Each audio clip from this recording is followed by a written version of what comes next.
অস্থিতিশীলতার একটা আশঙ্কা আছে এবং আমরা দেখছি যে প্রতিদিনই আওয়ামী লীগের মিছিলগুলো বাড়ছে। প্রথম যা দেখেছি সেখান থেকে আরও দিন দিন এটি বাড়ছেই। আপনার কাছে কি মনে হয় এই আশঙ্কা কতটুকু মূলক বা অমূলক? না, খুবই এটাকে আমি খুব আশঙ্কা আকারে বলবো না, চ্যালেঞ্জ আছে আর কি। বাংলাদেশের মতো একটা জায়গাতে আপনার governance always challenging, lot of issues আছে এখানে ডিল করার মতো। পিআরের ব্যাপারে দেখেন, আমরা একটা প্রস্তাব দিয়েছিলাম মিক্স সিস্টেম করার জন্য, দুনিয়ার সব এক্সপেরিমেন্টগুলোকে দেখে, যে যেখানে গভর্নমেন্ট স্টেবল হবে এবং ছোট বড় সবার রিপ্রেজেন্টেশন এনশিওর করা যাবে।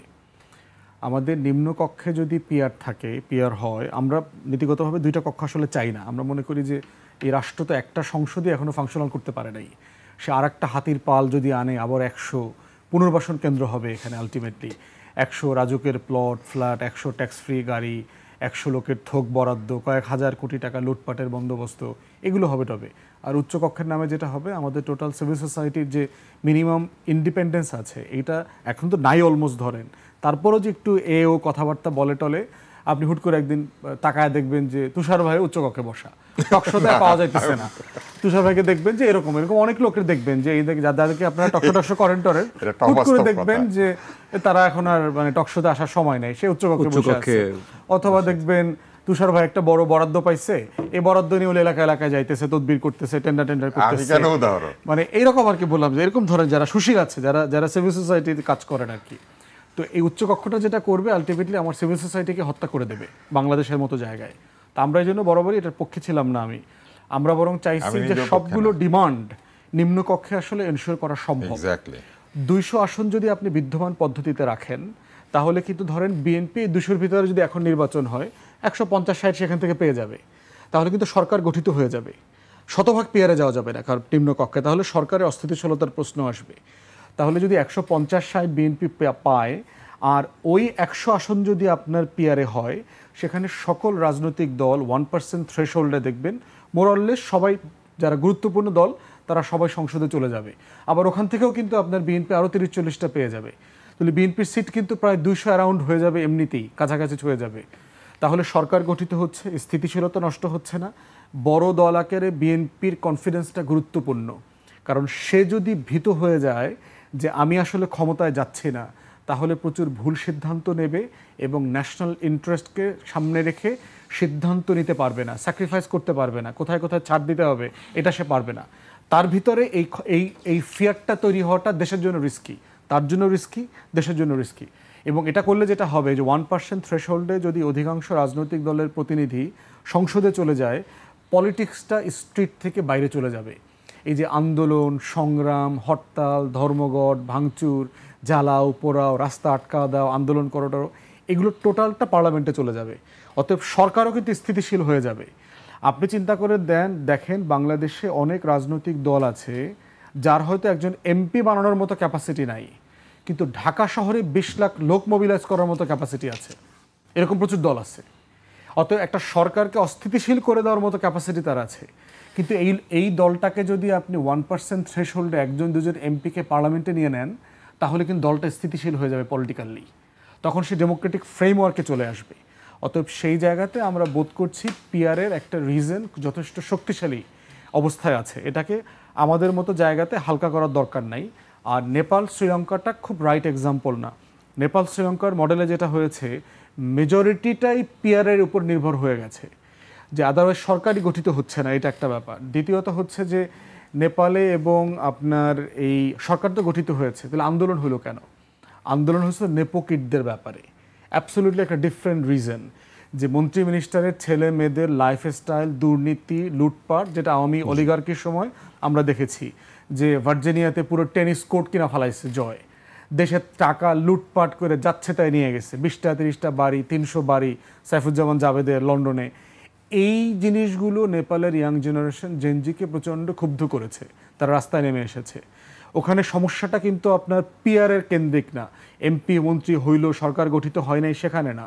শ্রীলঙ্কার সমস্যা কি? শ্রীলঙ্কার সমস্যা কিন্তু আপনার অন্য জায়গায়, অর্থনীতি, আপনার ফুড সিকিউরিটির সমস্যা হচ্ছে, তারপরে এই মানে বাজেট ডেফিসিটের সমস্যা হচ্ছে, ঋণের সমস্যা হচ্ছে, এমপ্লয়মেন্ট ক্রিয়েট করা যাচ্ছে না। সেখানে কিন্তু সরকার গঠিত হওয়ায় কোনো সমস্যা হয়নি। অতএব পিআরের বিষয়টা ওই জায়গা থেকে বিবেচনা করবার সুযোগ নাই। তবে আমি বোধ করছি যে এই যাই কিছু হচ্ছে এতে খুব বেশি আসলে শঙ্কিত হওয়ার মতো কোনো জায়গা দেখতে পাচ্ছি না আমি। টেনশন নাই। টেনশন যেগুলো আছে সেটা নির্বাচন কেন্দ্রিক কমন চ্যালেঞ্জ আছে, যেটা আমরা আলাদা করে সবসময় বলেছি যে বাংলাদেশে গ্রাসরুটে তৃণমূলে যেই লেভেলের ভায়োলেন্স আমি দেখতে পাচ্ছি, আমার এলাকাতে আমি দেখেছি রামদা মিছিল, আমি এলাকায় এলাকায় দেখতে পাচ্ছি আমার প্রোগ্রামে, আমরা তো একটা ছোট উদীয়মান দল, আমাদের প্রোগ্রামাদিতে যারা আসতেছে স্থানীয় প্রতিষ্ঠিত রাজনৈতিক দলের নেতাকর্মীরা রামদার হুমকি দিচ্ছে, ফোন করে মানে বলতেছে তোর দোকান বন্ধ করে দেব বাজারে। এগুলো হচ্ছে রিয়েল চ্যালেঞ্জ গ্রাসরুট পলিটিক্সে, যে আপনার ভোটারকে আপনি নিরাপদে ভোট দেওয়ার মতো জায়গায় নিতে পারবেন কিনা। অতএব এগুলো আমার দৃষ্টিতে খুব বড় চ্যালেঞ্জ না, এগুলো পলিটিক্যাল ইস্যুস, পলিটিক্যাল ডিমান্ড এবং প্রসেস ডিসকাশনের মধ্য দিয়ে রিজলভ হয়ে যাবে। জি, আপনার দলের কি অবস্থা সেটি আমি জানতে চাই, কিন্তু আমাকে একটু বিরতিতে যেতে হচ্ছে পর্যায়ে। আমার প্রশ্ন ছিল, সেই প্রশ্নটাই আমি আপনার কাছে আসব। আমি এই পর্যায়ে আবার ডক্টর আব্দুল তুষারের কাছে আসতে চাই। জামায়াত শিবিরের রাজনীতিতে কি কোনো পরিবর্তন দেখতে পাচ্ছেন আপনি এই মুহূর্তে? হ্যাঁ, আমি যখন ছোট তখন জামায়াত শিবির আসলে তাদের সার্ভাইভাল নিয়ে অনেক চিন্তিত ছিল, যার ফলে তাদের সার্ভাইভালের জন্য নানা ধরনের কাজ তারা করেছে। তো এখন আমরা লক্ষ্য করছি তাদের শক্তি বৃদ্ধির কারণে তারা আগের চাইতে এক ধরনের লিবারেল আচরণ করছে। তারা তরুণদের কাছে নিজেদেরকে পৌঁছানোর চেষ্টা করছে, তাদের রাজনীতিতে কিছু গুণগত পরিবর্তন আনার জন্য তারা চেষ্টা করছে। এটা কিন্তু হতেই পারে, যে কথাটা আমি শুরুতে বলেছিলাম, যে রাজনৈতিক দল তো একই জায়গাতে থাকে না, তার নেতা নেত্রী বদলে যায়, জেনারেশন বদলে যায়, জনগণের চাহিদা বদলে যায়। রাজনীতিবিদরা তো জনগণের জন্য রাজনীতি করেন, মানে ডেফিনেশন ওয়াইজ এটাই হওয়ার কথা ছিল। আমাদের দেশের রাজনীতিবিদরা নিজের এবং নিজের ছেলে মেয়েদের জন্য, নিজের আত্মীয় স্বজন, নিজের ভাইয়ের ছেলে ভাইয়ের মেয়ে পরিবারের জন্য রাজনীতি করেন। অনেকেই করেছেন, সবাই বলবো না, অনেকেই করেছেন, যেটা করে তারা রাজনীতির 12টা বাজিয়েছেন। তো সেই জায়গা থেকেও জামাত কিন্তু অনেকখানি মুক্ত। নিন্দা করার জন্য আসলে আমরা কেউ এখানে বসি না। এটা তো ঠিক যে জামাতে আপনি কার ছেলে কার মেয়ে এটা অত গুরুত্বপূর্ণ না, তারা তাদের একটা ইন্টারনাল ফিলোসফি আছে, একটা পলিসি আছে, সেটা নিয়ে অনেক সমালোচনা থাকতে পারে, কিন্তু তাদের বেলায় সেটা কাজ করছে।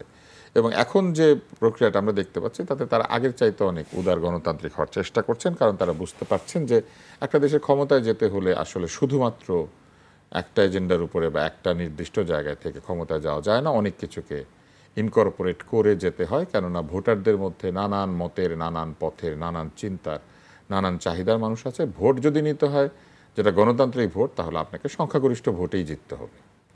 তো সেই কারণে আমার মনে হয় যে কিছু পরিবর্তন তাদের হয়েছে, যেটা একটা বিরাট নমুনা হচ্ছে তারা বুদ্ধিজীবী শহীদ স্মৃতিসৌধে গিয়েছেন রায়ের বাজারে, যেটা বৌদ্ধভূমি, সেই বৌদ্ধভূমিতে তারা গিয়েছেন। তো এইটা এক ধরনের পরিবর্তন, এর আগে কখনো আমরা এরকমটা দেখি নাই। অনেক ক্ষেত্রে আমরা এটাও দেখেছিলাম যে মিনার, স্মৃতিসৌধে এইগুলিকে তারা বলেছেন যে এগুলো ঠিক ইসলাম সম্মত নয়, অ্যাভয়েড করতেন, বলতেন, কিন্তু সেরকম একটি সৌধে তারা গিয়েছেন। তো যে কারণে আমার কাছে মনে হয় কিছু কিছু জায়গায় পরিবর্তন আসছে, এবং এই পরিবর্তনটা আমার মনে হয় নিচের দিক থেকে আসছে। তরুণরা যারা এখন এই দলটি করেন, আমার ধারণা যে তারা তরুণদের সঙ্গেই তো থাকবেন, ফলে তাদের বন্ধু বান্ধব, তাদের আত্মীয় স্বজন, তাদের যারা চেনা পরিচিত, তাদের সঙ্গেই তো রাজনীতি করবেন। তারা তাদের বন্ধু বান্ধবদের মনোভাব বোঝেন, তারা ভোটের জন্য যেহেতু যাচ্ছেন এখন মানুষের কাছে, তারা জিনিসগুলি টের পেয়েছেন যে কোন জায়গাতে আসলে তাদের দুর্বলতা, হয়তো সেটা তারা দীর্ঘমেয়াদে দূর করার চেষ্টা করছেন। আমি এখানেও মনে করি যে রিকনসিলিয়েশনের একটা জায়গা সবসময় থাকা দরকার যে কোনো দেশে। আমরা তো সারা জীবন শত্রুতার মধ্যে থাকতে পারবো না, ফলে এখনও যেমন নিষিদ্ধকরণের যে বিষয়টি, এটাও আমার মনে হয় যে ওই শত্রুতার মধ্যে না থেকে এইখানে একটা রিকনসিলিয়েশন হতে পারতো। সেই রিকনসিলিয়েশনের পদ্ধতি কি হবে এইটা নিয়ে আলোচনা হতে পারে, কেননা বছরের পর বছর একটা জাতির মধ্যে বিদ্বেষ, হিংসা, ঘৃণা, এইটা নিয়ে মানুষ সামনের দিকে এগোতে পারে না। আমাদেরকে কোথাও গিয়ে এই ঘৃণা বিদ্বেষ শেষ করতে হবে, কেননা জেনারেশনটা তো বদলে গিয়েছে, এবং এই পরিবর্তিত জেনারেশনের চাহিদাকে আমাদের বুঝতে হবে। এই জেনারেশনের চাহিদা কি জানেন? খুব সহজ। এরা কাজ চায়, এরা চাকরি চায়, ব্যবসা চায়, এরা জীবনে কিছু স্বাচ্ছন্দ্য চায়। এরা তো সেই দরিদ্র বাংলাদেশ দেখে নাই। আমি যে দরিদ্র বাংলাদেশ দেখেছি, বা আপনি দেখেছেন কিনা আমি জানি না, কিন্তু আমি তো একটা গভীর দরিদ্র বাংলাদেশ দেখেছি, যে দরিদ্র বাংলাদেশে আপনি টাকা থাকলেও একটা ভালো চকলেট কিনতে পারবেন না, কারণ বাজারে নাই। আপনি টাকা থাকলেও একটা ভালো গাড়ি কিনতে পারবেন না, বাজারে নাই। টাকা থাকলেও অনেক কিছু বাংলাদেশে সম্ভব ছিল না। কিন্তু এরা যে বাংলাদেশে জন্মেছে, সেই বাংলাদেশে এরা দেখেছে সেতু হচ্ছে, ভবন হচ্ছে, মানুষের টাকা পয়সা হচ্ছে, এই শহরে রোলস রয়েস গাড়ি চলছে, ফলে ওদের সামনে যে স্বপ্ন, আমাদের সামনে স্বপ্নটা একই জায়গাতে ছিল না। এরা মনে করে কাজ করলে, ব্যবসা করলে এটা অ্যাচিভ করা সম্ভব।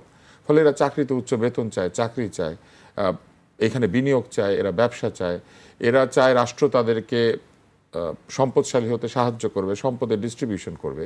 আপনি দেখবেন এদের অধিকাংশ চাহিদা কিন্তু সম্পদ এবং কোন একটি বড় প্রতিষ্ঠানের বড় চাকরিজীবী হওয়ার জন্য। যে কারণে আপনি দেখবেন মোটিভেশনাল স্পিকার গজিয়েছে। এরা এসে কি বলে? ভালো মানুষ হতে বলে? মোটেও না। এরা বলে 6 ফিগার স্যালারি ড্র করবে, পই পই করে বলছে 6 ফিগার স্যালারি। আপনি নিশ্চয়ই এইসব মোটিভেশনাল বক্তাদের কথা শুনেছেন। তো এইসব 6 ফিগার 7 ফিগার স্যালারি লোভ এদেরকে দেখানো হয়েছে। ফলে এদের জীবনে কিন্তু সংখ্যা অনেক গুরুত্বপূর্ণ আদর্শের চাইতে। ফলে এই পরিবর্তিত জেনারেশনকে আপনি যদি আদর্শিক মানুষে পরিণত করতে চান, তাহলে রাষ্ট্রকে তার শিক্ষা ব্যবস্থা হাত দিতে হবে, রাষ্ট্রকে তার গণতান্ত্রিক চিন্তা চেতনায় হাত দিতে হবে, রাষ্ট্রকে তার ইকুয়াল শেয়ারিংয়ের যে প্রবণতা, যে একটা দরিদ্র বা মধ্যবিত্ত দেশে যে একের সঙ্গে অন্যকে ভাগ করতে হয়, এই বিষয়গুলি মানুষকে শেখানো দরকার ছিল। কিন্তু গত দীর্ঘ সময়ে স্বৈরাচারী শাসন আমরা কি দেখেছি? এরা নিজেরা বড়লোক হচ্ছে, আঙ্গুল ফুলে কলা গাছ, তো আঙ্গুল ফুলে বট গাছ হচ্ছে, এবং আঙ্গুল ফুলে বট গাছ হওয়ার সংস্কৃতি দেখার পরে এই তরুণরা কি চেয়েছে? তরুণদের চাহিদা হচ্ছে চাকরি চাই, ব্যবসা চাই, টাকা চাই। আমরা টিকটকার যে সুন্দর সুন্দর ছেলেমেয়েরা আছে, একে অন্যের সাথে আমরা বিভিন্ন সম্পর্কে আবদ্ধ হতে চাই। আমরা বিবাহের সময় এরকম একদম ভারতীয় নায়ক নায়িকাদের মতো চেহারার মানুষ চাই। আপনি দেখবেন আমাদের বিবাহ পর্যন্ত বদলে গিয়েছে। বিবাহের আগে 7টা 8টা অনুষ্ঠান হয়, যে অনুষ্ঠানে ওই ভারতীয় পদ্ধতিতে তারা এসে নাচে, গান গায়, ছবি তোলে, এমনকি হলুদ বলে না হালদি বলে, তারপরে সঙ্গীত বলে, এবং 12-13টা ভারতীয় সিনেমা প্রভাবিত বিবাহ অনুষ্ঠান এখানে চালু হয়েছে। এই যে ভারতীয় সাংস্কৃতিক প্রভাব, এটার বিরুদ্ধে কেউ কাজ করে নাই। আমরা হঠাৎ বিবাহের সাধারণ পদ্ধতি থেকে আমরা শাহরুখ খান, সালমান খান হয়ে নাচানাচি করছি, এইটা বুঝতে হবে। এবং আমার মনে হয় জামাত প্রসঙ্গে বলতে গিয়ে জামাত এই পরিবর্তিত বাস্তবতাটা উপলব্ধি করেছে এবং তারা সেই পরিবর্তিত রাজনীতিতে গিয়েছে। এবং শুধু তাই না, তরুণদের যত নতুন দল হবে বা এদের মতো যারা তরুণদের নিয়ে কাজ করতে চাইবে, তারা সবাই কিন্তু তরুণদের এই মানসিকতাটাকে মাথায় রাখবে এবং যদি পরিবর্তন আনতে চায়, তাহলে দীর্ঘমেয়াদে এরা শিক্ষা ব্যবস্থা হাত দিবে, এরা অর্থনীতিতে হাত দিবে, কারণ এগুলো হচ্ছে মিনিমাম চাহিদা। স্বাস্থ্যে হাত দিবে, কারণ মানুষ এখন বাঁচতে চায়, মানুষ মরতে চায় না। কারণ বেঁচে থাকলে সে জানে তার খিদা দূর হয়েছে, বাজারে চাল পাওয়া যায়, ডাল পাওয়া যায়, দুর্ভিক্ষ দেখে নেই তো। আমরা ভাবতাম যে 50 বছরের বেশি বাঁচবো, খাবো কি? কিন্তু এরা ভাবে যে 50 বছরের বেশি বাঁচবো, আরো বেশি খাবো, কারণ তখন আরো ফুড, আরো কিছু, আরো নতুন কিছু। এই যে মানুষের চিন্তার পরিবর্তন, আমি মনে করি এইটাকে যত যত যাই বলি আমরা, জামাতে ইসলাম ছাত্র শিবির এরা এটাকে মাথায় নিয়েছে। যেটাই স্বৈরাচারী শাসন এত অন্ধ ছিল, এসালাম হচ্ছে তাদের আব্বা আম্মা, তাই না? এসালাম টাকা চুরি করবে, তাদেরকে দিবে। আমাদের পকেট মেরে এসালাম চলে গিয়েছে, একটা শব্দ উচ্চারণ করে না এই দলটা। হ্যাঁ, এখনো পর্যন্ত মাফ চায় নাই। চুরির জন্য মাফ তো চাইতেই হবে। চুরি তো করেছে প্রত্যেকের পকেটে হাত দিয়ে, নিজের দলের পকেটে হাত দিয়ে। 21 টেলিভিশনে 21 টেলিভিশনে ঢুকেছিল। এরা প্রত্যেকের পকেটে হাত দিয়েছে, এমন না কিন্তু এরা আওয়ামী লীগের পকেটে হাত দেয় না। আওয়ামী লীগের যারা দরিদ্র মধ্যবিত্ত, তাদের টাকা চুরি করে নিয়ে গেছে। তো এই চোরগুলোকে তো মাফ চাইতে হবে। যদি রিকনসিলিয়েশন করো ভাই, চোরগুলারে মাফ করো না, চোরগুলারে শাস্তি দিও। সেটি আমি তুষার ভাইয়ের কাছে আবারও আসবো। আমি এই পর্যায়ে ব্যারিস্টার আসাদুজ্জামান ফুয়াদের কাছে আসতে চাই। 71 প্রশ্নে আমরা সম্প্রতি দেখছি, আমরা গত দুদিন আগেও দেখলাম জামায়াত ইসলামীর সহকারী সেক্রেটারি জেনারেল হামিদুর রহমান আজাদ বলেছেন যে বাংলাদেশের মুক্তিযুদ্ধ, স্বাধীনতা এটি সবচেয়ে বড় অর্জন। আপনার কাছে কি মনে হয় যে আসলে যে 71 প্রশ্নে জামায়াত কি আসলে ভুল স্বীকার করার দিকে এগোচ্ছে? এইটা তো জামাতকে জিজ্ঞেস করলে ভালো হবে আর কি। নিউজ রিপোর্ট পড়ে আমার কাছে খুব পরিষ্কার মনে হয়নি আর কি। বিষয়টা হচ্ছে, এটা তুষার ভাই কারেক্টলি বলেছে যে সময় এমন একটা জিনিস, যদি কেউ সময়কে অ্যাড্রেস না করে তাহলে সময় থেকে হারিয়ে যাবে।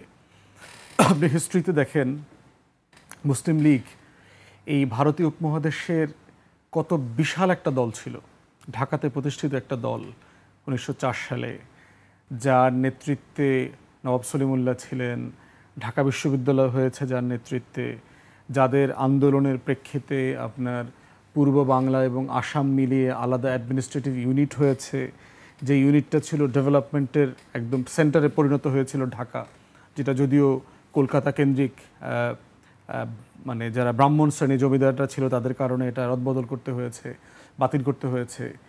এই মুসলিম লীগের নেতৃত্বে একটা রাষ্ট্র হয়েছে, লাহোর রেজলিউশন, পাকিস্তান রাষ্ট্র হয়েছে। এই রকম একটা দাপুটে রাজনীতি দল 54 সালের নির্বাচনে গোহারা হেরেছে। 70 সালে সে ওয়াইপড অফ হয়ে গেছে, এই এলাকা থেকে নাই হয়ে গেছে, এবং 71-এর নির্বাচনের মধ্য দিয়ে সে প্রপারলি একটা শত্রু রাজনৈতিক দলে পরিণত হয়েছে।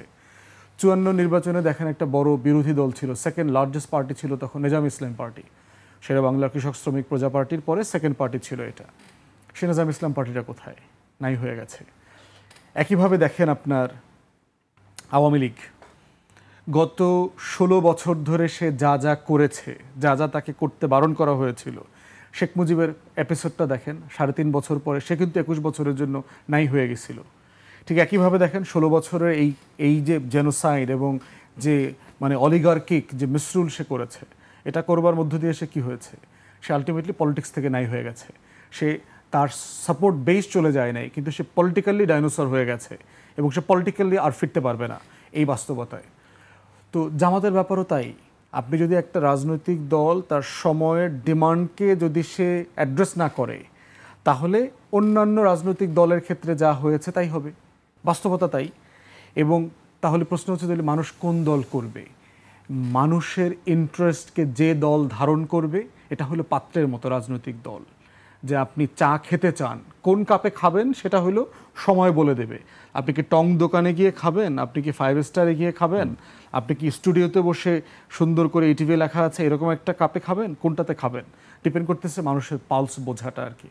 তো এইটা শুধু জামাতের জন্য না, সব রাজনৈতিক দলের জন্য, আমাদের জন্য, যে আমরা তারা কি সেই পালস অনুযায়ী তারা ভুল শিকারের দিকে এই আলোচনাটা আসছে, মানে হলো তাদের দলের ভিতরে সার্টেনলি এই কনভারসেশনটা কোনো না কোনো ফোরামে এসছে না। একাধিকবার আমরা জামায়াত ইসলামীর উচ্চ পর্যায়ের নেতাদের কাছ থেকে শুনেছি যে ঠিক ছিল না, গণহত্যার বিচার হওয়া উচিত, তারা একাধিকবার বলেছেন। এবং যেটা হয়েছে আমি ধারণা করতেছি কারেন্টলি যে নিউজ রিপোর্টটা এসছে, তাদের ফোরামগুলোতে কোনো না কোনো পর্যায়ে এগুলো অবশ্যই আলোচনা হচ্ছে এবং চলছে। কি ফরম্যাটে করবেন, কখন করবেন সেটা আমরা দেখতে চাই।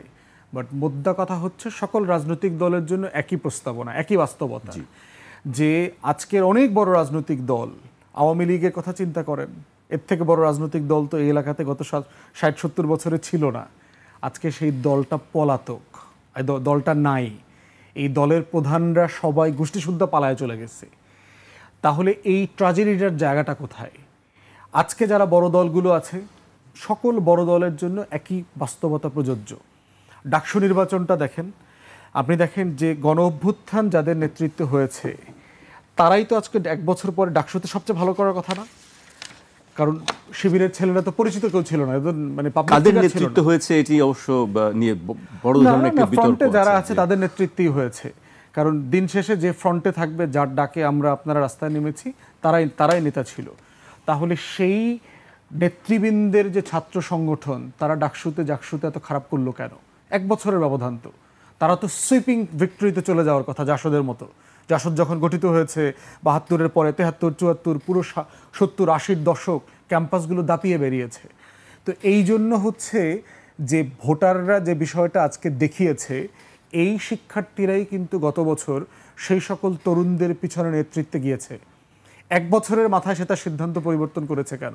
কারণ তার যে পিপাসা, এইটা একটা পার্টিকুলার পাত্র ধারণ করতে পারছে না, সে পাত্র বদলায় ফেলছে। ঠিক একইভাবে আগামী ফেব্রুয়ারি নির্বাচনে এরকম বহু মিরাকল ঘটে যেতে পারে। আপনার কাছে মনে হচ্ছে বিএনপির প্রতি সেই আস্থাটা মানুষ আর রাখতে পারছে না, সেটাই কি? মানে সাম কোয়ার্টারের মধ্যে তো এই চ্যালেঞ্জটা অবশ্যই রয়ে গেছে। কারণ ছাত্র দলের একটা হইলো ক্যাম্পাসে তো আপনার তার সংগঠনটা ভেঙে গেছে। গত 16 বছর সে তো ওপেনলি কাজ করতে পারে নাই, সে প্রচুর মজলুম ছিল, জুলুম নির্যাতনের মধ্য দিয়ে গেছে। বাট মোটা দাগে হচ্ছে বড় রাজনৈতিক দল সবার ব্যাপারে, শুধু বিএনপি না অথবা শুধু জামাত না, প্রতিষ্ঠিত শুধু আওয়ামী লীগ জাতীয় পার্টি না, প্রতিষ্ঠিত সকল রাজনৈতিক দলের ব্যাপারেই তরুণদের সিরিয়াস অনীহা তৈরি হয়েছে। এবং এই অনীহা তৈরি হওয়ার গ্রামারটা পর্যন্ত পুরাতন রাজনৈতিক দলের নেতারা বুঝতে চাচ্ছেন না, বরং তারা বুঝতে চাচ্ছেন যে ওরা ভুল করছে, পোলাপান ভুল করতেছে। আরে ভাই, 6 কোটি পোলাপান যদি ভুল করে, তাহলে আপনি ভোটটা চাইবেন কার কাছে? আপনার 12.5 কোটি ভোটার। এবং আগের গ্রামার কিন্তু ওয়ার্ক করবে না। ডাকসু জাকসুতে এদেশের ইলেকটোরাল গ্রামারে, নির্বাচনী ব্যাকরণে নতুন ব্যাকরণ তৈরি হয়েছে। আগের কোনো ব্যাকরণ দিয়ে এই ব্যাকরণকে আপনি অ্যাসেস করতে পারবেন না, বরং এই ব্যাকরণই হচ্ছে আগামী দিনের নির্বাচনের ফলাফলকে প্রভাবিত করবে। এইটা আমাদের বোঝায় যথেষ্ট ঘাটতি আছে। এবং রাজনৈতিক দল যে নামে যার কথাই বলেন, আমাদের সবার কালেকটিভ রেসপন্সিবিলিটি হচ্ছে এই তরুণদের আকাঙ্ক্ষা, তাদের রাজনৈতিক স্বপ্নের এই পাত্রটাকে পালস বুঝতে পারা, যেটা পালসটা আপনি বোঝা। বলছিলেন যে পালস বুঝতে পারাটা খুব জরুরি। শেষ করব, আমি তুষার ভাইকে দিয়ে শেষ করতে চাই, এবার একটি অন্য প্রসঙ্গে আসতে চাই। ইলিশ মাছ, আমরা মৎস্য উপদেষ্টার কাছে শুনেছিলাম গত বছর যে দেশের মানুষ যখন ইলিশ মাছ খেতে পারবে প্রচুর পরিমাণে, তখনই আমরা কেবল চিন্তা করব এই ইলিশ মাছ আমরা রপ্তানি করব কি করব না। তিনি গত বছর বলেছিলেন, এবং তারপর দেখেছি গত বছরও ভারতে 3,000 টন ইলিশ মাছ দেওয়া হয়েছে, এবছরও ভারতে 1,200 টন ইলিশ মাছ দেওয়া হয়েছে, মধ্যপ্রাচ্যে আরও অনেক বেশি দেওয়া হয়েছে। এবং আমি একটি বিষয় উল্লেখ করতে চাই, যে ইলিশ মাছটি আমরা ভারতে গেছে বাংলাদেশ থেকে, সেই ইলিশ মাছের কেজিটা পড়ছে, প্রতি কেজির দাম পড়ছে 12.5 মার্কিন ডলার, তার মানে 1,500 টাকা মতো। কিন্তু বাংলাদেশে 1 কেজি ইলিশ কিনতে গেলে 2,000-এর উপরে যেতে হয়, 2,400, 2,500, 2,600 এরকম যায়। মানে এখন কি আমরা কি ইলিশ কি বেশি খেতে পাচ্ছি? এই জন্যই কি আমরা ইলিশ রপ্তানি করছি? ইলিশ রপ্তানির সিদ্ধান্ত তো অনেক দিনের। এটা মূলত আমরা ইলিশ রপ্তানি করি পাশের দেশে। ইলিশ যে সারা ভারতে খায় তা নয়। ইলিশ আসলে ভারতে যারা বাঙালি আছেন তারা খায়, ভারতের বাঙালিরা খেয়ে থাকেন। এটা কলকাতা কেন্দ্রিক বুদ্ধিজীবী, কলকাতা কেন্দ্রিক যে জনগণ, তাদের মনের পছন্দ ইলিশ মাছ। ইলিশ তারা বেশ ভালোবাসেন, তারা ইলিশ খেতে চান। কিন্তু সমস্যাটা কোথায়? সেটা হচ্ছে ইলিশ উৎপাদনে বেড়েছে বাংলাদেশে, কিন্তু সমস্যাটা হচ্ছে আমাদের অনেক উপদেষ্টাই না বেশ জোশে আর কি বলেন, একটা জোশ, এটা একটা শব্দ আর কি, সেই জোশের ঠেলায়, খুশিতে ঠেলায় ঘুরতে ঘুরতে অনেক মন্তব্য করে দিয়েছেন। তার মধ্যে একটা হচ্ছে দেশের মানুষ যখন ইলিশ খেতে পারবে তখন পাঠাবো। এগুলো হচ্ছে মনপসন্দ কথাবার্তা। এগুলো আমি আপনি বলতে পারি, ইচ্ছা হলো বললাম, মানুষ খুব তালে দিল। উপদেষ্টার সিটে থেকে এগুলো না বলাই ভালো ছিল। এগুলো বললে যেটা হয়, পরে দেখা যায় যে এগুলো নিয়ে মানুষ মনে রাখে। এবং এই যে 1250 টাকা বা ধরেন 1500 টাকাতে ইলিশ মাছ খাবে পাশের দেশে, আর আমি খাবো 2500 টাকা দিয়ে, এইটা তো কেউ মানতে চাইবে না। এটা অবিশ্বাস্য, এটা কোনো ইকোনমির হিসাবে পড়ে না। যে দেশে উৎপাদন হয়, সে উৎপাদনের দেশে সবসময় সেই প্রোডাক্টের দাম কম থাকে। আপনি চীনে গেলে ইলেকট্রনিক্স পাবেন সবচেয়ে সস্তায়, গার্মেন্টস পাবেন আমাদের দেশে বেশি, আমাদের দেশে বেশি, বাইরের দেশে কম। এইটা সরকারকে উত্তর দিতে হবে যে কেন কম, কিভাবে এই কম দামে ইলিশ বিদেশে রপ্তানি হয় আর বেশি দামে আমরা খাই। আর মধ্যপ্রাচ্য বলেন, যেখানেই বলেন, ইলিশ আসলে বাঙালিরাই খায়। আমি মরুভূমির মাঝখানে আমি ওমরা করেছি অনেকবার, তো সেই একবার আমার এক বন্ধু বলছিলেন মরুভূমির মাঝখানে যে এইখানে যদি ইলিশ খেতে পারতাম, তো আমি তার উপর একটু রুষ্ট হয়েছি। এই যে মরুভূমির মাঝখানে রাতের বেলা মদিনা থেকে মক্কাগামী বাসে আমরা, তো এইখানে তুমি ইলিশ পাবে কোথায়? কিন্তু আমি দেখলাম যে একটা সাদা একটা সাইনবোর্ডে টিনের, তার মধ্যে কেউ একজন হাতে যে রং পাওয়া যায় সেটা দিয়ে একটা মাছ এঁকেছে। সেই মাছটা খুবই বাচ্চাদের মতো আঁকা, কিন্তু তার নিচে লেখা ইলিশ মাছ দেওয়া ভাত পাওয়া যায়। তো বাঙালি যেখানে যাবে সেইখানে একটা জোকস আছে যে নোয়াখালীর মানুষ সেখানে থাকবে আর ইলিশ মাছ থাকবে। এবং আপনি জানেন ওই দোকানটার মালিক একজন নোয়াখালীর লোক, সে খুবই ইমপ্রেসিভ, সে নিজে কাজ করে, সে ওখানে ব্যবসা করে, শুধু ইলিশ মাছ, ভাত, ডাল, করলা ভাজি এইসব বিক্রি করে এবং মানুষ খায়। বাঙালি আবার ওই দোকানটা খুঁজে বের করে, আমরা দুজনে গিয়েছি।